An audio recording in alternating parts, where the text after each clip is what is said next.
ធ្វើមុនច្បាប់ឈ្មោះជីនឹងដឹកជញ្ជូនដីលើសទ្រង់ធ្លាក់លើផ្លូវជាលេខ4គ្មានញញើតសមត្ថកិច្ចគ្រាដែលសូមច្បាប់ចាក់បំពេញដី20ហត្តាតែទំហំក្នុងគម្រោងរាប់សិបហត្តារាយច្បាប់ជីកកាយសូមត្រឹម1ហត្តាលើរណ្ដៅចាស់ជាច្រើនហត្តាដែលធ្លាប់គប់គិតគ្នាកិច្ចពន្ធពីសំណាក់ក្រមឈ្មោះមុន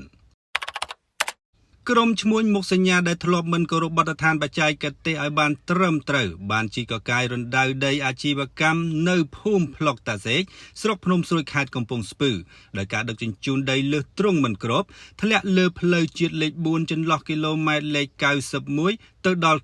93បង្កជាភក់ជ្រាំពេលស្ងួតធូលីហុយរំខានទៅដល់សាធារណជនអ្នកធ្វើដំណើរទាំងសុវត្ថិភាពសុខភាពបរិស្ថាននិងជីវភាពអ្នកភូមិប្រពន្ធដំណឹងវ៉ាន់ប៉ុស្តិ៍ទទួលបានឲ្យដឹងថាការធ្វើសកម្មភាពក្រុមឈ្មោះហាក់មិនញញើតអាជ្ញាធរនិងសមត្ថកិច្ចដែលពាក់ព័ន្ធទាំងពុំទាន់មានច្បាប់ក្នុងដៃ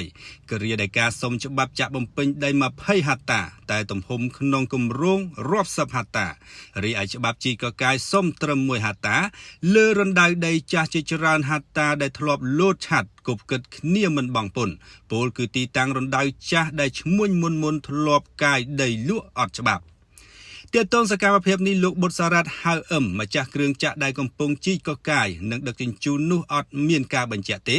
បន្ទាប់ពីទទួលសារសំណួរហើយមិនឆ្លើយតបតាំងពីថ្ងៃទី22តុលារហូតមកដល់វេលាចេញផ្សាយនេះរីឯលោកពេជ្រឧត្តមអ្នកសុំច្បាប់សិប្បកម្មអាជីវកម្មរណ្ដៅដីមិនទាន់អាចទំនាក់ទំនងសុំការបញ្ជាក់បានទេលោកប៊ិនជីវតុងប្រធានមន្ត្រីរាយខេត្តកំពង់ស្ពឺបានឲ្យវ៉ាន់ប៉ុស្តិ៍ដឹងថាករណីនេះធ្លាប់អប់រំហើ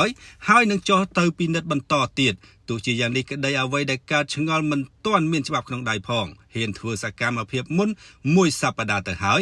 ដល់តែធ្លារឿងទប់លែងជាប់ទើបឃើញមន្ត្រីជំនាញចុះទៅឲ្យបញ្ឈប់សកម្មភាពដោយរងចាំច្បាប់ធ្លាក់មកសិនហើយអាចដីដែលបានកាយមុននោះត្រូវផាកពិន័យគុណជា2តាមច្បាប់នេះបើយោងទៅតាមសំណេរនៅក្នុងកំណត់ហេតុនៅក្នុងនោះដែរអ្នកធ្លាប់មានបទពិសោធន៍លើកិច្ចការនេះបានឲ្យដឹងថាច្បាប់សិប្បកម្មរណ្ដៅដី1ហត្តាការកាយយកអាចដីមិនបានពេញ1ហត្តានោះទេព្រោះកាត់ចំណី20ទៅ30អាហើយច្បាប់អនុញ្ញាតឲ្យជីកបានជម្រៅតែ5ម៉ែត្រខណៈជម្រៅចាស់ជាមធ្យមមានជាង1ម៉ែត្រស្រាប់ទៅហើយអញ្ចឹងទេទំហំអាចដីបើធ្វើតាមការកំណត់អាចបានប្រហែល50000ម៉ែត្រគីបយកទៅចាក់បំពេញដីរាប់សិបហត្តាសំណួរសួរថាតើគ្រប់តម្រូវការដែរឬទេម្ដេចមិនសុំច្បាប់ឲ្យទាន់តម្រូវការជាក់ស្ដែងខណៈទីតាំងរណ្ដៅចាស់នោះទំហំធំហើយធ្លាប់កាយដីលក់កិច្ចមិនបង់ពន្ធចូលរដ្ឋផងទៀតដោយប្រឡំជាមួយនឹងអតីតកាលពលគឺទីតាំងនេះធ្លាប់ត្រូវបានក្រុមហ៊ុន AZ ជីកយកដីទៅជួសជុលផ្លូវជាលេខ4និងក្រុមហ៊ុនផ្លូវលបឿនលឿនក៏ធ្លាប់ជីកផងដែរ